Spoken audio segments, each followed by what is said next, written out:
Sika ndray ve no ampianarina fa lafo be ne zany sandan'ny alabato zany lafo be zany ray tsy maro toerana zay mitondra eo politika zay fa ny ataony dia ny manao an'ilay atao hoe clientélisme sy ny intimidation zay no ataony zay rehetra tafakatra noho ny alabato tsy maro toerana izy. Ny faharoa lafo be koa ny sandan'ny alabato amin'ny toe-karena satria tsy misy fampandrosoana mety handeha eo ary misy firenena anankiray zay fantatsika rehetrarehetra fa fahadimy avy any amin'ny gisitra izy amin'ny laharana tsy mandeha ny fiainam-pirenena rehefa ny alabato no ampanjakainy ary tsy misy fampivoarana ihany koa amin'ny tokantrano sy ho an'ny tsirairay lafo be ny sandan'ny alabato.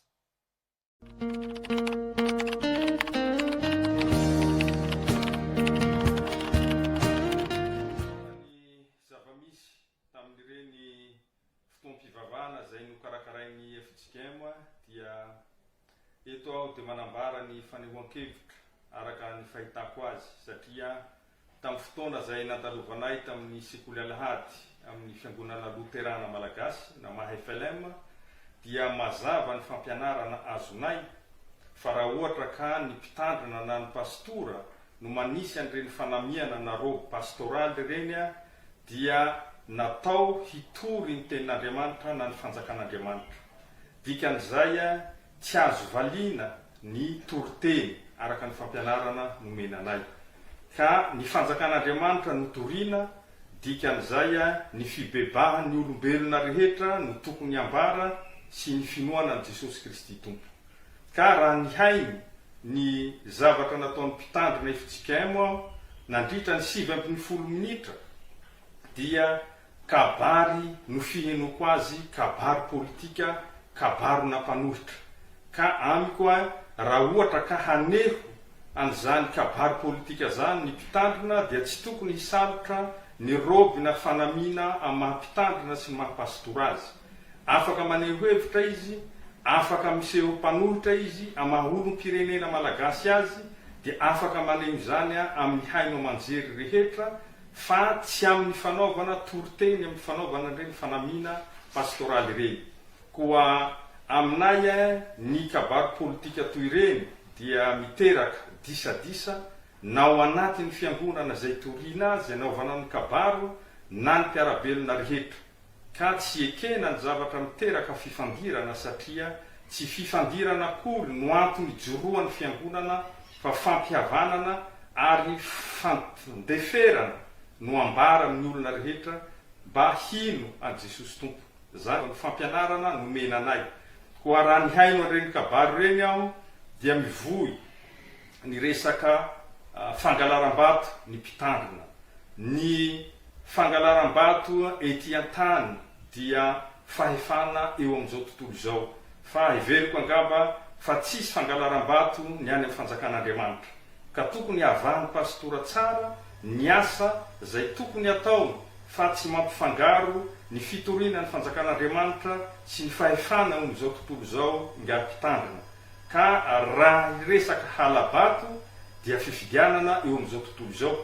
Ka raha ohatra ka ny fahefana zay ambaran'ny soratra masina raha ilainy zany dia voalaza ao amin'ny bokin'ny Romana 7:20 andininy voalohany dia milaza fa tsy misy fahefana raha tsy avy amin'Andriamanitra, fa zay misy dia voatendrin'Andriamanitra.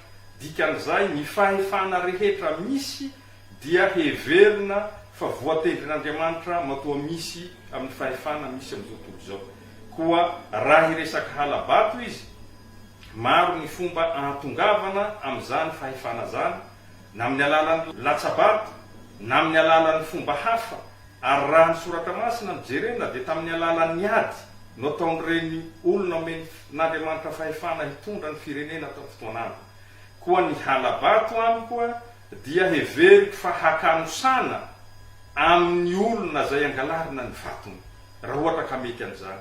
Ary tsy tokony hamita bahoaka ny olona tsy afaka hiaro tena amin'ny halabato, fa ny fifidianana rehetra dia mila fiarovan-tena ny mpilatsako fidiana. Ka raha ohatra ianao tsy haharo tena dia aza mamitaka ny vahoaka hifidy anao satria efa nomen'Andriamanitra ny olona rehetra ny saina hahafahany mampiasa ny fiarovan-tenanana ny manoloana ny zavatra ray. Tsy vao ny olombelona manan-tsaina fa ny any akoho dia nomen'Andriamanitra fatsika dia sy ny miaro tena, na ny hazo maniry na ny voanio dia nasiany an'ireny fonony reny hiarovany azy.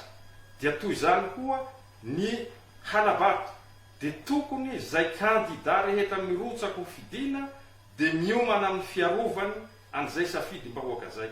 Ka raha ohatra kandida tsy manana an'izany fiarovan-tena zany dia tsy tokony hilatsaka ho fidiana fa tsy rehefa resy ianao vao hivoy ny halabato. Ary tsy andraikitsy ny mpitandrina na ny pastora no miteny sy milaza an'izany satria tsy mifanandrify amin'ny andraikitra nomeny sy ny vocation izay ny antson'Andriamanitra azy ny hitanisan'izany, fa ny fitoriana, ny fampihavanana, ny fitoriana, ny fanjakan'Andriamanitra no anjaran'ny mpitandrina.